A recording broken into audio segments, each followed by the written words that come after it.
We're at the end of the long American century. Our company is a declining empire inside a declining empire. Amen, brother. People are killing themselves with guns or dope so fast that we're losing pace. Unsubscribe.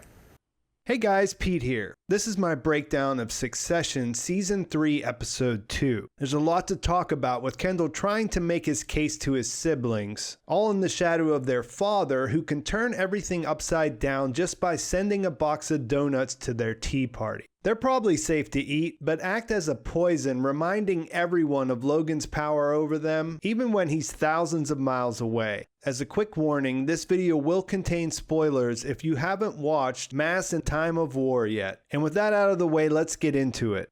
In episode 1, we watched the newly liberated Kendall declare the juice is loose, baby, as he scrambled to find a place to set up his operations after his press conference. It ended with his sister Shiv telling her driver there would be a change of plans after she learned Gerri would be named CEO. And we pick up with her on her way to Ken's to open episode 2. We see that she decides not to answer a call from Logan on the way. This sets him off, shouting he needs to know where everyone is and that he's losing juice. There's a lot that happens on the sidelines this week. Gerri is settling into her new role, snapping a picture of the TV announcement of her promotion so that she can show it to her daughters. Logan told Roman to keep an eye on her, so he pays her a visit, where she reassures him that they're okay, and that he does have good instincts sometimes. He suggests putting together an executive committee, which doesn't sound like a terrible idea, and from there his apprenticeship begins. At Logan's request, Marcia makes a return. He's not willing to apologize. He can't eat shit. He just can't do it. But she's open to the idea of standing by her estranged husband's side for a price, which according to her negotiator will involve some very, very large numbers. A literal Trojan horse gets delivered from Stewy, who drops by later to facilitate a call between Kendall, Sandi, and his daughter, who's also named Sandi, but spelled with an I. They want assurances that Ken can kill his father, and if he can deliver, they seem agreeable to terms that don't involve a shareholder vote. We got a continuation of the trend of someone saying I love you and not getting a response. Only this week Shiv calls Tom out on it. He eventually does come around saying it back, but at the same time reduces their relationship to a financial agreement, saying it's good to know they don't have an unbalanced love portfolio. Kendall's new high-powered lawyer informs him that they're going to have to sit down together for 8 to 10 hours soon. She pressures him for the documents and warns him that he could be subpoenaed, that the FBI could show up at any time, and that they might be getting a search warrant right now. He puts her off, saying that he's got bigger fish to fry, but we do see him arrive at her office at the very end of the episode.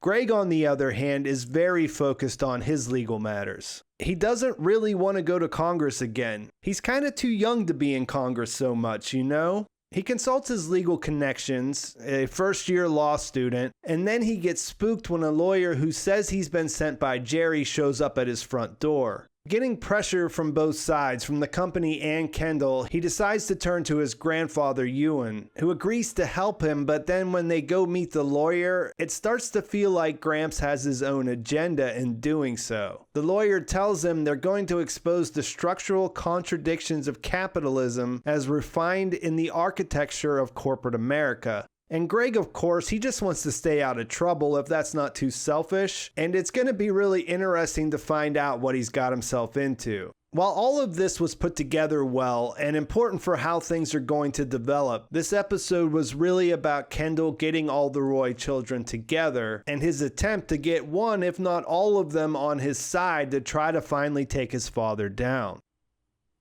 As you might have guessed going in, this doesn't work out. I thought that Shiv would come to see him at the end of the last episode, but was a little surprised that they all came to talk so quickly. It does make sense though, considering they're all opportunists. Every action is an attempt to secure their position, and a lot of that is why Kendall's approach seemed so misguided. He didn't appear quite as manic here, but he used that same language where he tries to paint himself as an agent of change. He's the best candidate because he understands how evil their father is and he can do things differently. And there's truth in the evil part, and overall this might work with people he's hiring to work for him. After all, they're getting paid to listen to it whether they believe there's anything behind it or not. And in that professional arrangement, it is worthwhile to say you're motivated by the right things. But behind closed doors, amongst the family, it all just sounds like empty platitudes.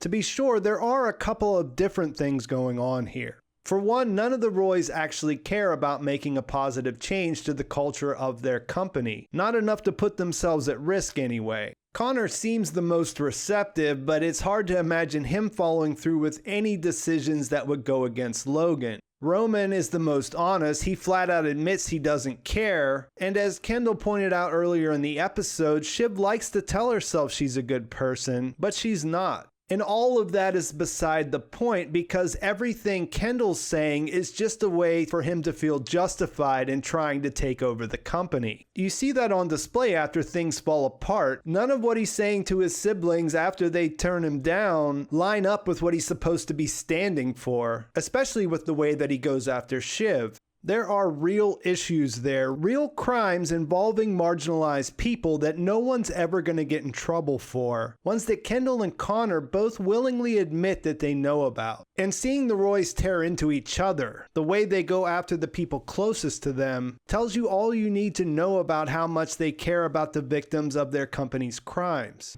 The other thing that's going on is that from a lifetime of abuse, the Roys are all afraid of Logan. Back in the first season, the therapist pointed this out before his unfortunate dive into the shallow end of the pool. And I suppose in some families that might bring the kids together against the parent, but it has an opposite effect here. You can feel it throughout the entire conversation as they lash out at each other. And it's hard to imagine that they'd ever be able to work together, even though they are able to see that if they did, they'd be able to take their father down. I wouldn't be the first to point out that this show is really best when you get all these people in a room together. And that is where this episode shines, or at least it shines a light again on how dysfunctional these kids are in relation to their father. They each have reasons to want to take him down, and other than Kendall, they all have reasons to want him to stay on top. But none of them can really do anything, or even imagine that they could do anything whenever it really comes down to it. It started to look like they might come together, but no one was able to get behind the idea of Kendall taking the CEO position. They do have feelings for each other. You do see that come out at different points, but they all seem adverse to the idea of working under each other, unless of course Daddy had told them to. So it's all a bit rough to watch with some really funny and clever things mixed in there. I really liked the inclusion of the donuts and how that changed everything. Also loved how they just showed up without any setup on Logan's end. They just pop up there and they're enough to send everyone scurrying off in different directions.